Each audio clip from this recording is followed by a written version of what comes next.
In this Maschine video, we're going to do a programming workshop. We're going to focus on programming shakers, tambourines, some hi-hat sounds as well.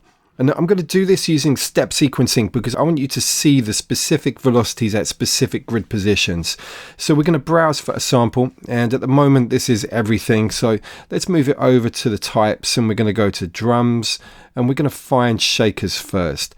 On the right hand side, you can see here we've got a list of the samples in the library, and because pre here is on, when I push the buttons, we actually get to hear the sample. You can also use the rotary. And this bacon frying sample sounds quite interesting as a starting point. So what I'm going to do is I'm going to push load. It's available now as a sound. And the grid I'm going to bring on by using the step button up here. This little programming technique is something I've passed on to people many times over the years.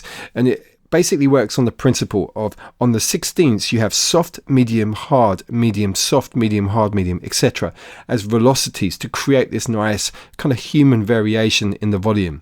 And to do this, we're going to push fixed velocity, and we're going to adjust the velocity amount here, and I'm going to set my first 16ths to 55 as a velocity. All right, so we're going to push that. You can see now on the display here it's showing that velocity there. The height represents the actual velocity. Now I'm going to make my next velocity 85. This is going to take a little bit of time, but I want you to see this and really absorb these different velocities. You can also see that in the software, of course. The next one is maximum velocity, so 127.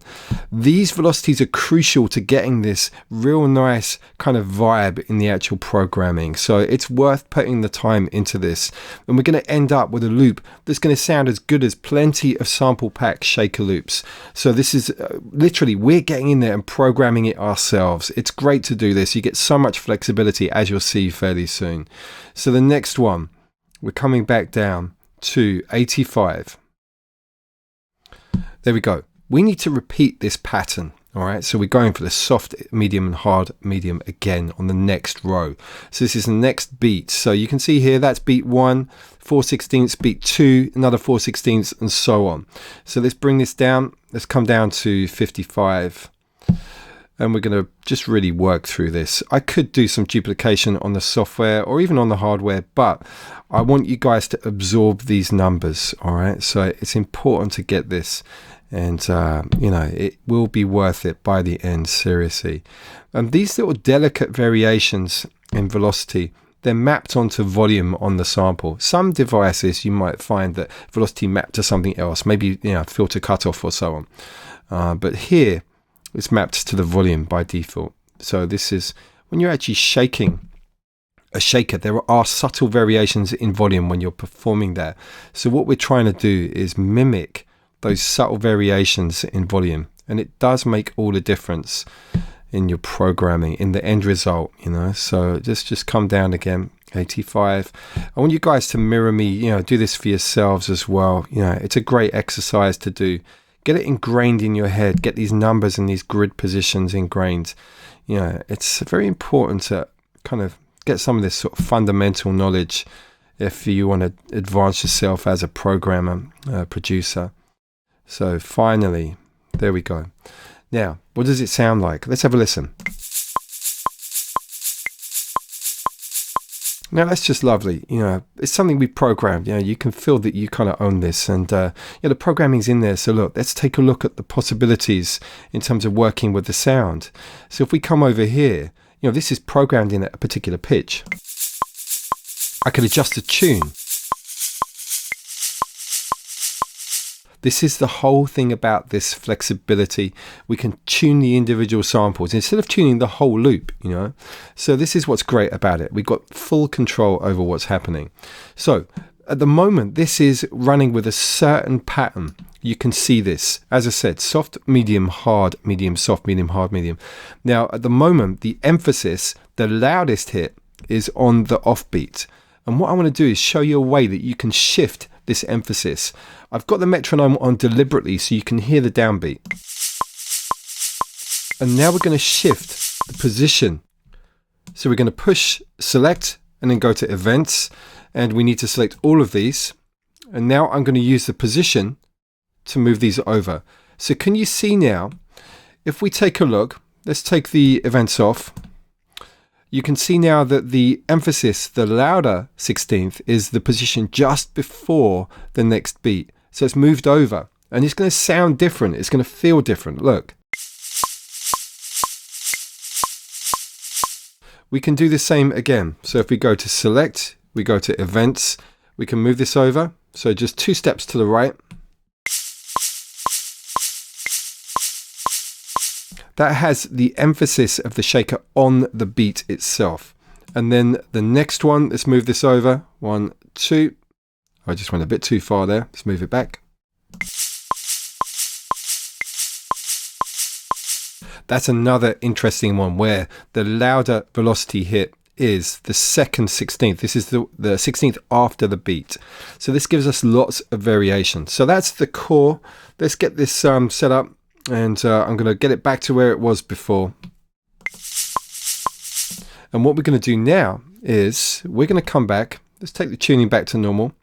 And you could bounce that out. You know, you could actually send that out as an audio file and then import it into Ableton or something. So you could build up your own library of shakers if you wanted to work with those loops. But it's kind of defeating the point here, really, with this, because the programming, I love to keep it all inside Maschine now. So anyway, just giving you some possibilities. What I want to do is I want to show you we can change the sound. So over here, we're on shakers. Let's go instead to percussion, and we're going to get a subcategory. Let's find the tambourine.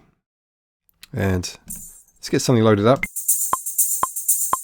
Take pre-hear off this time, because what I want to do is I want to audition this in context. So I'm going to move through the sounds and find something that sounds good.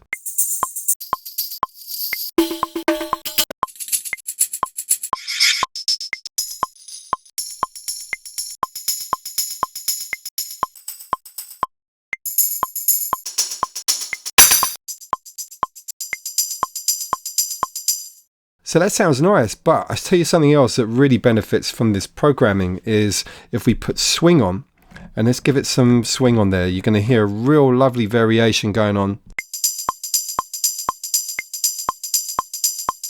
So it's a combination of swing and also our delicate programming, you know, that soft, medium, hard, medium, soft programming. It makes all the difference. So this can be used in a number of different scenarios. You know, I've used the example of the shaker and the tambourine, but also you could use it for hi-hats as well. This would sound great on top of a kick drum. Let's get ourselves some hi-hats like closed.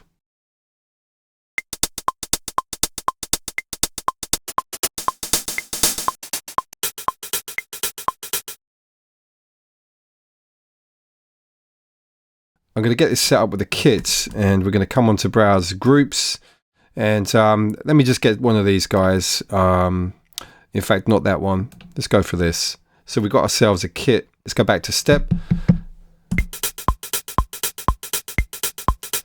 Let me just sort the velocities out there.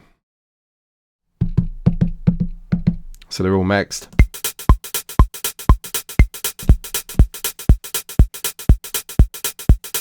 See what I mean about the hi-hat sound now? This is sounding great. You know, it works really, really well. It could equally be used on other percussion sounds, you know, tons of possibilities. Coming back onto that first one, I just want to show you something else before we finish. And this is that you could take individual samples, you know, the triggers, the programming data for those, and get rid of them as well, just to create some interesting variation. So for the moment, that's how we're running. But if we go to the events again, what I'm going to do is just go through the list. So can you see this here? And maybe we should take out some of these. So if I let go shift clear, we've taken it out.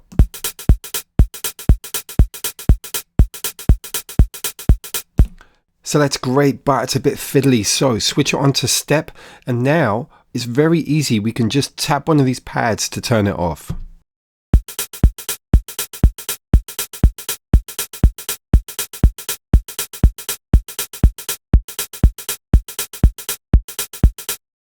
tons of fun, tons of flexibility. It's a great approach. So something I'd really heavily recommend. A lot of people are shy of doing their own programming, but watch this video plenty of times. Make sure you learn those velocities, and before you know it, you'll be programming so much better with those hats, shakers.